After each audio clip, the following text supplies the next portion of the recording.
Başladı. Son da soraksızmı necəsiz? Bugün sizlərlə bir yerdə, əlimində gördüyünüz kimi belə bir borulardan düzəldiyiş, metak borularından düzəldiyiş, belə bir kağız parçası. Bununla nə edəcəyik? Adrenalin yaşayacağıq. Gedəcəyik. Orada digər məhəllədə bu dəqiqə itlər var. Yəni Bəli dostlar, orada itlər bu dəqiqə hal-hazırda içəridə. gücün salmışıq içəri. Yəni yəsi gücün salıb da tutur. Biz də o qıraqdan izləyirik. İndi gedirik ora. Bəli dostlar, Gəlirik. bəziləri lap aşağı getsə, orada bizim qarşımıza tülkü də çıxa bilər. Çünki orada dağlıq ərazidir, dostlar, dağ Getdik. Gedirik indi həmən məhəlləyə. Çox risklidir.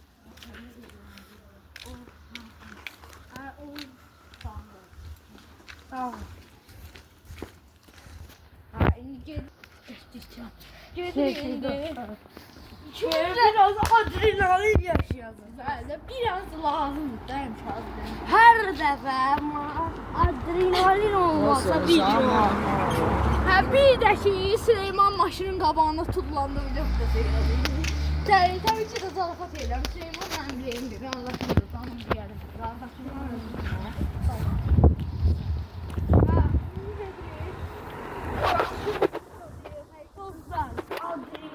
Çox güzel Orada yəni videonu bəyənməyənlər. Elə bir video. Dostlar bir də ki biraz bəzi biz deyir ki çox getdik, amma çox deyil dostlar, yaxındır. Sadəcə biraz sizə çox görsənə bilər, amma ki Biraz yavaş gedirik. bəli. Bir də ki, yəni orada yəni yaşar yoxdur, narahat olmayın. Heç kim narahat eləmirik. Yəni biz kimsə narahat eləməliyik. Bəli dostlar, Dostlar, baxın, o daxma var ha. baxın dostlar, Baxın, o daxma, orada bir 10-15 dənə it var. adrenalin. Adrenalin də yəni. Dostlar, keçən dəfə bura gəlmişdim. Təşkilim. Amma inanın. Bəli dostlar, keçən dəfə bura gəlmişdim bu qapıya. Və anamla gəlmişdim, Raxas sayılım oyuna. Dostlar, bu dəqiqə səsini eşitirsiniz ki. Tez. Eşidirsiniz? Dostlar,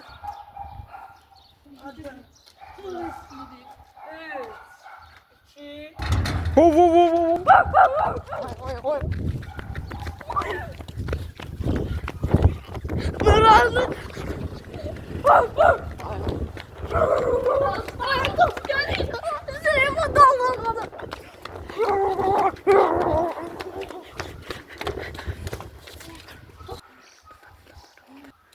Dostlar, itin hələ də səsi gəlir.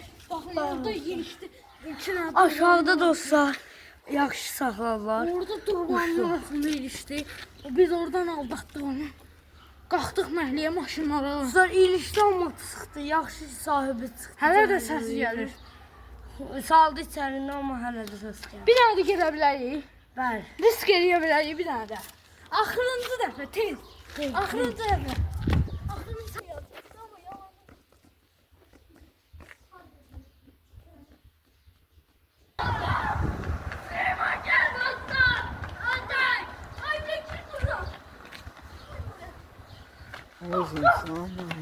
Sağ ol dostlar.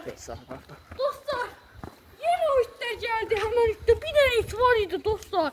Bu boydaydı Süleyman. Dostlar, mən muhtaç səhvünə. Ama elə seviyorum, biraz bilmez. Husky. Başın. Və bugünlük də videomuz belə qədərdir. Adrenalin yaşadıq Süleymanla. Bəli dostlar, Çox sağ olun. qorxdum. Sağ olun, var olun. Kanalımıza abunə olun, like atmayın. Sizə görə biz... Like atmaya bizden ne olsun. Sizin o like atın. Bəli, əgər bizim ailəmizə qoşulun. Sizə like atıb abunə olun. Oh, yəni ki siz bu videoya like atmanız bir ürəyimiz var. Ha, все.